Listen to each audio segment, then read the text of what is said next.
সুখেন্দু শেখর রায়ের পর এবার সুস্মিতা দেব রাজ্যসভা থেকে ইস্তফা দিলেন তৃণমূলের আরেক সাংসদ এবং একই সঙ্গে দলের সমস্ত পদ থেকেও ইস্তফা দিয়েছেন অসমের এই তৃণমূলের নেত্রী। রাজ্যসভার চেয়ারম্যানের সঙ্গে দেখা করে পদত্যাগ সন্তোষ মোহন দেবের কন্যার। উত্তর পূর্বাঞ্চলে দলের সংগঠন বাড়াতে সুস্মিতা দেবকে তৃণমূলে এনেছিলেন অভিষেক বন্দ্যোপাধ্যায়। ইস্তফার পরেই অসমের বিজেপি মুখ্যমন্ত্রী হিমন্ত বিশ্ব শর্মার কাছে সুস্মিতা দেব কি যোগ দিচ্ছেন অসম বিজেপিতে? এই সাক্ষাৎ ঘিরে রাজধানীতে তুমুল জল্পনা তৈরি হয়েছে। দিদি কেন টিএমসি ছাড়লেন প্রথমে?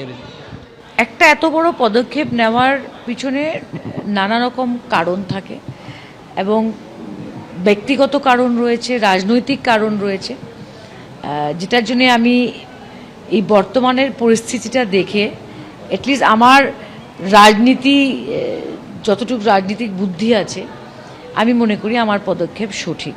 সুখেন্দু শেখর রিজাইন করলেন, আজকে আপনি করেছেন, তো এটা কোথাও কোথাও পশ্চিমবঙ্গের রেজাল্টের সঙ্গে লিঙ্কড আছে?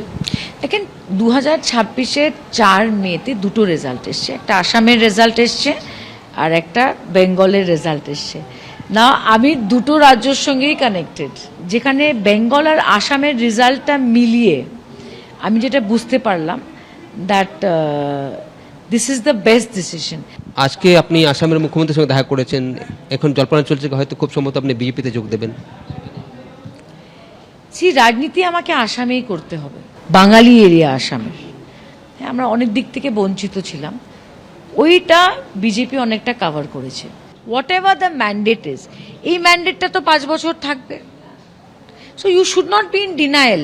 আর যত তাড়াতাড়ি দেখেন একটা অপোজিশনের দরকার থাকে, যারই সরকার থাকুক, যত তাড়াতাড়ি অ্যাকসেপ্ট করে মাঠে নেমে চেকস অ্যান্ড ব্যালেন্সের সিস্টেমটা আসবে না, একটা প্রবলেম হবে। শুভেন্দুবাবু যদি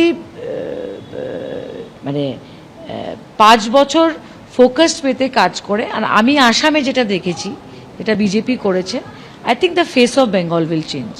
I believe that.